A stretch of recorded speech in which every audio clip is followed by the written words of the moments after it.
Australia's immigration program continues to fail. Let's get into it. Before the 2022 election, Labor promised that it would lower immigration. However, as soon as it was elected, Labor opened the immigration floodgates. As I alluded to last week, Labor convened the Jobs and Skills Summit in September 2022 as a Trojan horse to ramp immigration to unprecedented levels. Some of the measures that Labor introduced included increasing the permanent migrant intake by 30,000, increasing the humanitarian intake by 7,000, spending $42 million of your money, i.e., taxpayer money, to hire 500 additional staff at the Department of Home Affairs to rubber stamp visas and to clear Labor's contrived 1 million visa backlog. Labor also increased the number of hours that international students can work in Australia to 24 hours a week currently, from 20 hours pre-pandemic. Labor increased the number of years that international students, graduates can work in Australia once they finish their studies. Labor increased permanent visas for low-skilled workers in agriculture and aged care. And finally, the Albanese government signed 2 migration deals with India to make it easier for Indians to study and work in Australia.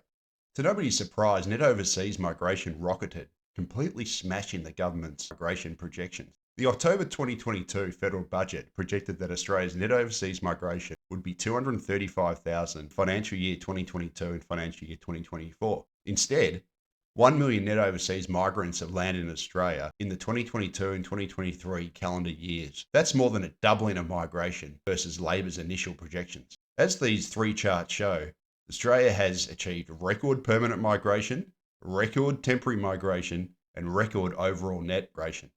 Once again, Labor has delivered 1 million net overseas migrants landing in Australia in 2022 and 2023.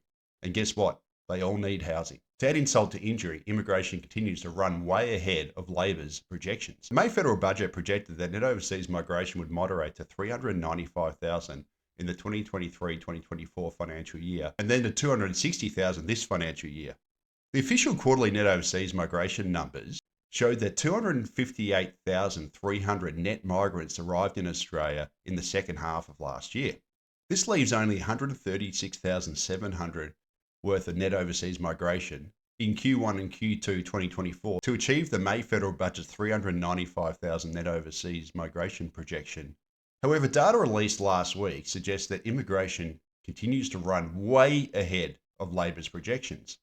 Monthly net permanent long-term arrivals data showed that in the first 5 months of 2024, Australia received 242,750 net permanent and long-term arrivals, which is 34,660 more than at the same time in 2023 and 91,300 more than in 2019. As the chart on the right from Shane Oliver shows, this all points to net overseas migration completely blowing apart the May budget's forecast. Meanwhile, immigration continues to make Australia's skills shortages worse. Australians are continually told that we need to run a high immigration policy to alleviate skills shortages. However, the people making this claim never acknowledge that Australia's population has ballooned by 8.3 million people this century via record net overseas migration, and yet skills shortages are worse than ever. Recruitment data released this week from Jobs and Skills Australia has once again exposed the fallacy of importing migrants to address skills shortages.